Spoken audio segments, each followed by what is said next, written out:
Salatan wa salaman daimaini bidawami mulkillah wa ala alihi wa sahbihi wa mawalah ma ba'd. Hadirin hadirat yang dimuliakan Allah Subhanahu wa taala, tidak terasa kita sudah memasuki di penghujung daripada bulan suci Ramadan, yang mana 10 hari terakhir daripada bulan Ramadan, sebagaimana yang disabdakan Nabi besar Muhammad sallallahu alaihi wasallam, adalah jaminan pembebasan dari azab api neraka Allah. Kita berharap insyaallah kita semua termasuk orang-orang yang dibebaskan dari api neraka Allah, dimasukkan ke dalam surga Allah, amin ya rabbal alamin. Nabi bersabda, kata Rasulullah, syahrul Ramadan awwaluhu rahmah wa awsatuhul maghfirah wa akhiruhu idgham minan nar. Bulan Ramadan sepertiga awalnya merupakan rahmat Allah, sepertiga berikutnya merupakan ampunan Allah, dan sepertiga berikutnya merupakan pembebasan dari azab api neraka Allah. Maka di sini ayolah ahbab, harus kita pahami bahwasanya orang yang bakal dibebaskan dari azab api neraka Allah tentunya adalah orang yang telah mendapatkan ampunan Allah. Bagaimana mungkin kalau dia ingin dibebaskan dari api neraka Allah tapi maksiat tetap jalan, hadirin? Yang durhaka sama orang tua tetap durhaka sama orang tua, yang memutuskan tali silaturahmi tetap memutuskan tali silaturahmi. Yang kayak begini, hadirin, walaupun didapatkan Ramadan di penghujungnya, tapi kalau masih melakukan hal yang diharamkan Allah, maka Allah tidak akan memaafkan dia dan tidak akan memasukkan dia ke dalam surga Allah. Makanya di sini Bapak, mestinya ucapan Nabi ini sebagai acuan buat kita, agar kita berusaha bisa dibebaskan dari api neraka Allah dengan meninggalkan maksiat, dengan bertaubat dengan sebenar-benarnya taubat, dengan kembali kepada Allah Subhanahu wa taala. Sebab ya ahbab, 10 hari terakhir ini berjalan begitu cepatnya. Kalau 10 hari pertama kita merasa Ramadan masih panjang, hadirin, tapi kalau dia masuk sekarang nih 10 hari terakhir, kayaknya waktu berjalan begitu cepatnya. 24, 25, 26 selesai, hadirin. Nggak nyampe berapa hari lagi tuntas Ramadan, hilang kesempatan kita dapat ampunan Allah Subhanahu wa taala. Makanya Nabi nyatakan, kalau kalian tidak bisa dapatkan ampunan dari Allah di bulan Ramadan, terus mau kapan lagi, kata Rasulullah. Ini bulan ampunan, sampai Nabi menyatakan man lam yaghfar Ramadan famata. Terus kapan lagi, kata Nabi Muhammad. Ini panen ampunan, panen anugerah, panen ridha Allah, panen rahmat Allah. Jangan sampai kita haramkan diri kita dari ampunan gara-gara maksiat yang kita kerjakan. Hadirin, hadirat yang dimuliakan Allah, khususnya menyambung tali silaturahmi, enggak usah nunggu lebaran dulu baru menyambung ya. Kan kadang-kadang mau nyambung tali silaturahmi ntar belum lebaran. Tunggu lebaran dulu. Ini Ramadan kesempatannya nih. Biar kita dapat ampunan Allah. Kalau seandainya Ramadan udah lewat, hadirin, baru kita mau nyambung, berarti Ramadan kemarin sia-sia kita, percuma ibadah kita. Maka dinyatakan di dalam riwayat hadis, ada 4 golongan yang gak bakal dapat ampunan Allah di bulan Ramadan, apalagi di selain Ramadan. Di bulan Ramadan gak dapat ampunan, apalagi di selain Ramadan. Siapa mereka? Di antaranya Bapak Ibu sekalian adalah qati'ur rahim, orang yang memutuskan tali silaturahmi. Yang kayak begini, kalau suka menunda-nunda nyambung tali silaturahmi, ntar deh lebaran baru salaman, ntar deh lebaran baru kita sambangin, ntar kalau udah lebaran baru kita minta maaf, mohon maaf lahir batin. Telat, hadirin. Makanya itu mesti kita di bulan Ramadan ini, ayo yang punya masalah sama keluarga selesaikan secepatnya. Jangan biarkan berlarut-larut, jangan sampai ntar Ramadan lewat baru mau minta maaf, telat. Hadirin hadirat yang dimuliakan Allah Subhanahu wa taala. Kemudian juga hal yang penting di bulan Ramadan itu, Nabi Muhammad sallallahu alaihi wasallam kalau dia masuk 10 hari terakhir bulan Ramadan, Pak, dia benar-benar menggiatkan lagi ibadah. Maka dinyatakan idza dakhala asyral awakhir min Ramadan sadda mi'zara wa ahya laila wa iqadha ahlah. Nabi menyatakan, diriwayatkan di dalam hadis, Nabi kalau dia masuk 10 hari terakhir bulan Ramadan, itu dinyatakan sadda mi'zara, Nabi mengencangkan ikat pinggangnya. Ini ibarat isyarat, hadirin, adalah seakan-akan orang yang ingin bekerja keras. Kita kalau seandainya pakai kain sarung, kalau pengen kerja keras, hadirin, maka kain sarung tersebut akan kita kencangkan. Kayak celana, kita bakal pakai ikat pinggang, kita kencangkan. Kenapa? Membantu, memudahkan kita bekerja. Coba kalau sana kerja cuman pakai kain sarung kedodoran, hadirin. Suruh nyangkul pakai kain sarung kedodoran, gak bakal enak kerjanya. Pakai celana kedodoran kan enggak. Yang ada dia kencangkan terlebih dahulu. Ini adalah isyarat bahwa Nabi kalau udah masuk 10 hari terakhir bulan Ramadan, Nabi kencangkan ikat pinggangnya, artinya Nabi giatkan ibadahnya. Nabi perbanyak amal taatnya. Sampai dinyatakan wa ahya lailah, dan Nabi hidupkan malam-malamnya, wa aikadha ahlah, dan Nabi bangunkan keluarganya, suruh bangun. Bukan suruh tidur, suruh bangun. Ayo perbanyak ibadah, qiyamul lail, iqra'ul Quran, baca Al-Quranul Karim, tahajud pada Allah, mohon kepada Allah Subhanahu wa taala. Itu di 10 hari terakhir, hadirin, diriwayatkan Nabi Muhammad tuh enggak pernah ninggalin masjid, Pak. I'tikaf di masjid. Subhanallah.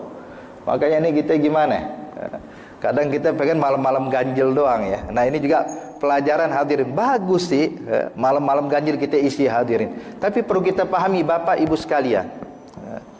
Disebutkan di dalam ucapan Rasulullah sallallahu alaihi wasallam ketika ditanya kapan itu Lailatul Qadar. Memang terjadi khilaf antar ulama. Ada perbedaan pendapat antar ulama. Ada yang mengatakan tanggal 17 Ramadan saat nuzulul Quran. Ada yang mengatakan malam sekian. Artinya perbedaan pendapat antar ulama sesuai dengan ijtihad mereka masing-masing. Tapi yang pasti kita yakin, hadirin, walaupun berbeda pendapat, Lailatul Qadar pasti ada di setiap bulan Ramadan. Pasti ada. Cuman kapan? Allahu a'lam. Memang ada riwayat, hadirin, Nabi ketika ditanya kapan Lailatul Qadar, kata Nabi Lailatul Qadar itu bakal terjadi di 10 hari terakhir bulan Ramadan, khususnya malam-malam ganjil.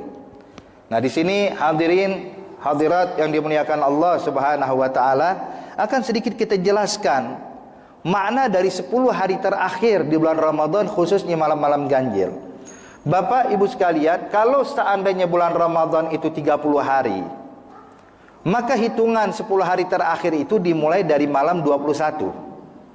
21, 22, 23, 24, 25, 26, 27, 28, 29, 30. 10 hari terakhir. Jadi hitungannya dari malam 21. Tapi malam ganjilnya malam 21, malam 23, malam 25, malam 27, malam 29. Kan begitu. Ini kalau seandainya Ramadan 30 hari, Pak. Tapi kalau Ramadan cuma 29 hari, maka hitungan 10 hari terakhir bukan dari malam 21, tapi dari malam 20. 20, 21, 22, 23, 24, 25, 26, 27, 28, 29. 10 hari terakhir. Ingat, Nabi nggak katakan tanggal sekian ya. Nabi cuma bilang 10 hari terakhir. Nah, di sini kalau seandainya 10 hari terakhir tersebut, kalau malam cuma 29 hari, berarti hitungan dari 20 malam ganjilnya dari 10 hari terakhir, malam 20, 22, 24, 26, 28. Tuh lihat.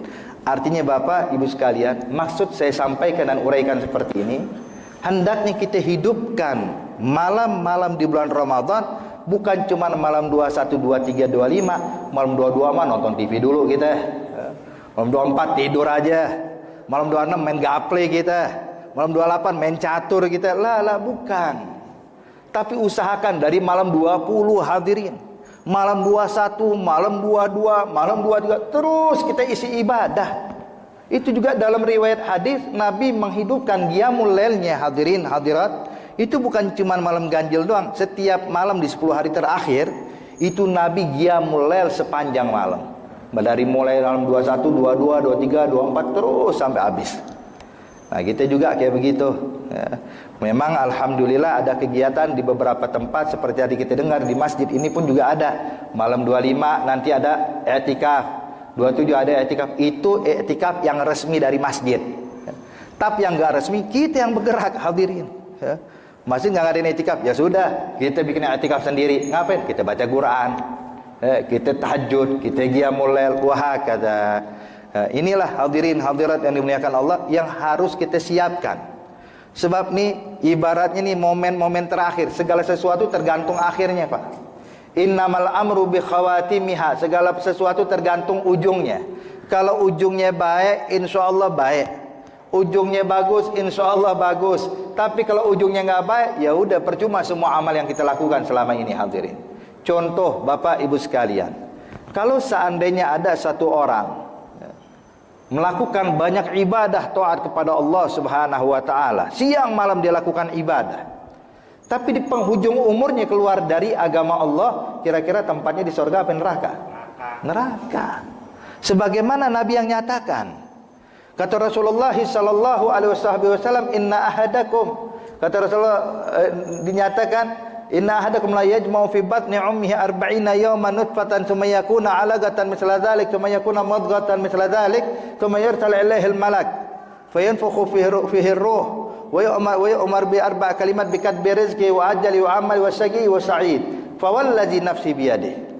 Kemudian Nabi bersumpah, demi Allah, inna ahadakum la ya'malu bi amali ahli al-jannah hatta ma yakunu bainahu wa bainaha illa dhira' fayasbiqu 'alaihi alkitab wa ya'mal bi amali ahli an-nar fayadkhulaha wa inna ahadakum la ya'malu bi amali ahli an-nar hatta ma yakunu bainahu wa bainaha illa dhira' fayasbiqu 'alaihi alkitab wa ya'mal bi amali ahli al-jannah fayadkhulaha. Nabi menyatakan ada di antara kalian, kata Nabi, memang enggak banyak, Pak, tapi Nabi menyatakan ada di antara kalian, kata Rasulullah, khitab kepada kita sebagai umat Nabi Muhammad, la ya'mal amalu ahlil jannah, kalian mengamalkan amalan penghuni surga, ibadah, taat, luar biasa ibadah dikerjakan oleh dia, amalan penghuni surga, hatta mayakunu bainahu wa bainaha illa zira', sampai kalau diukur nih surga sama dia tinggal satu hasta lagi, Pak. Ibaratnya tinggal selangkah masuk surga nih orang. Tapi kata Nabi Muhammad, walakin di akhir hayatnya mengamalkan amalan penghuni api neraka dan meninggal dalam keadaan itu, maka tempatnya adalah di neraka, kata Rasulullah. Sedangkan sebaliknya kata Nabi Muhammad, wa inna ahadakum la ya'mal amali ahli nar, melakukan amalan penghuni api neraka, maksiat, melakukan hal yang diharamkan Allah, melakukan hal yang tidak diridhai oleh Allah Subhanahu wa taala, hatta ma yakunu bainaha wa bainaha ila dhira', hingga antara dia dengan api neraka itu tinggal selangkah lagi masuk neraka nih orang. Ibaratnya kepleset dikit masuk neraka, hadirin. Tapi subhanallah, Allah dia ngatur di akhir hayat orang ini berubah menjadi orang yang taat, bertobat kepada Allah, kembali kepada Allah dan meninggal dalam keadaan ibadah. Maka kata Nabi, tempatnya adalah di surga, di surganya Allah Subhanahu wa taala. Makanya di sini yang tergantung akhirnya, Pak. Nih kita lakukan tuh ibadah tuh subhanallah dari awal Ramadan, malam kedua, malam ketiga. Nah, jangan sampai ntar 10 hari terakhir Ramadan justru makin kendor ibadah. Sebab banyak kita lihat Bapak Ibu sekalian di berbagai macam tempat, kadang kita lihat itu kalau seandainya sholat tarawih, Pak, malam pertama Ramadan penuh, bukan main, luber masjid, hadirin. Itu saya pernah dapat jadwal ngisi di mana, hadirin, pas pulang kita udah kelar sholat tarawih, ada satu tempat belum kelar sholat tarawih. Itu pas kita pulang, subhanallah, macet jalanan. Kenapa? Setengah bahu jalan dipakai buat orang sholat tarawih. Subhanallah, kita ngelihatnya bahagia banget, subhanallah, orang giat banget ibadah.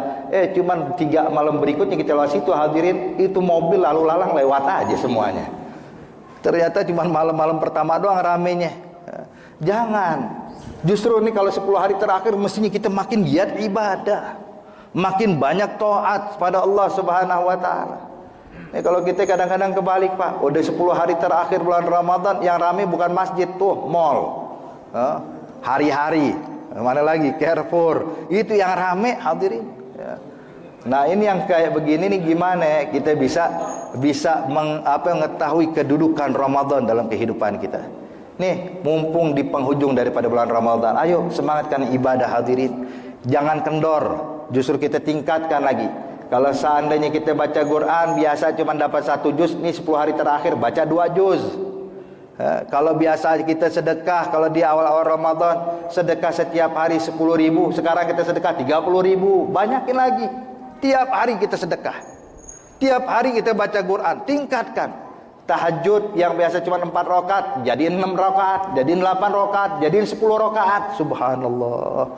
Kan kalau begini enak hadirin, berarti kita tahu nilainya Ramadan. Sebab Bapak Ibu sekalian, lihat hari lebaran, Idul Fitri dan Idul Adha itu Allah kaitkan dengan ampunan Allah. Mungkin kita mengaitkan kalau lebaran itu dengan hari kebahagiaan ya. Tapi lihat cara Allah mengaitkan lebaran kita hadirin. Kebahagiaan yang patut itu bukan dengan pakaian baru kita. Laisal 'id man labisal jadid, walakinal 'id man ta'atuhu tazid. Laisal 'id man tajammal bil malbus wal markub, wa innamal 'id man ghufirat lahu dzunub. Dinyatakan bukanlah hari raya ayuhal ahbab yang pakai pakaian baru, bilang oh saya lagi lebaran lah. Tapi lebaran itu kalau taat kita bertambah pada Allah. Bukan dibilang lebaran kalau dia punya kendaraan baru, pakaian baru, makanan yang lezat, bukan. Tapi lebaran sesungguhnya adalah orang yang dapat ampunan Allah Subhanahu wa taala.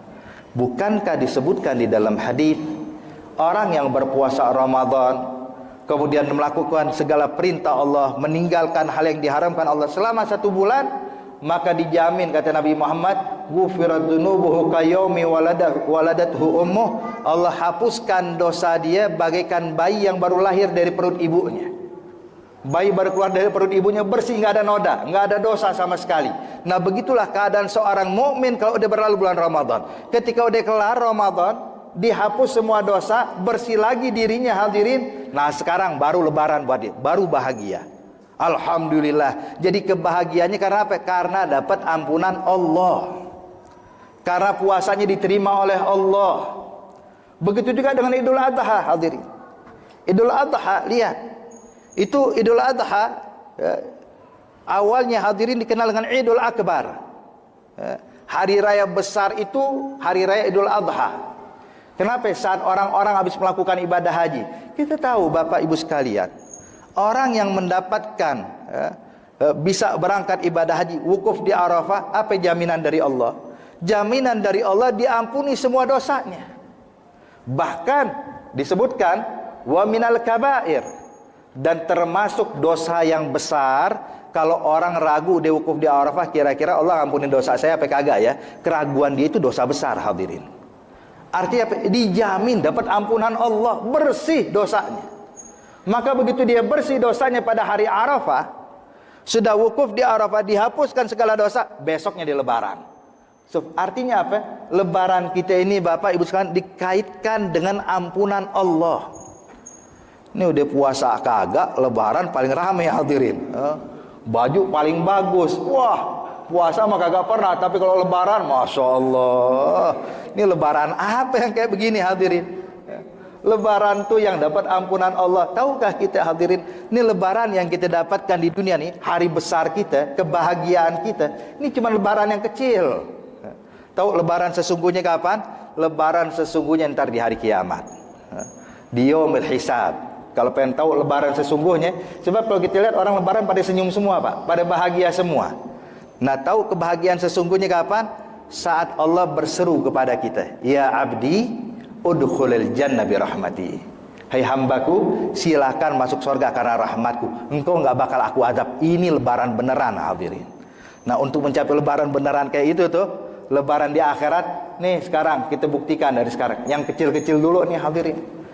Puasa benar-benar 10 hari terakhir kita tingkatkan semangat ibadah kita, perbanyak baca Quran, perbanyak sedekah, perbanyak i'tikaf. Insya Allah Allah Subhanahu wa taala mengangkat derajat kita, dan Allah jadikan Ramadan tahun ini Ramadan yang terbaik buat kehidupan kita. Ramadan yang bawa ampunan untuk kita, Ramadan yang bawa perubahan untuk kita. Insya Allah musibah, bala, wabah diangkat dan dijauhkan dari kita semuanya. Negara kita dijadikan baldatun thayyibatun rabbun ghafur, dan kita digolongkan orang-orang orang mendapatkan rahmat dan pandangan ridha dari Allah Subhanahu wa taala dan dijadikan kelompok orang yang bertakwa. Allahumma ja'al jam'ana hadza jam'an marhuma wa tafarruqna min ba'dihi tafarruqan ma'suma wa la taj'al fina wa la ma'ana syaqiyan wa la mahruma. Allahumma hadina bihudak waj'alna mimman yusari'u fi ridhak wa la tuwallina waliyan siwak wa la taj'alna mimman khalafa amrak wa asak.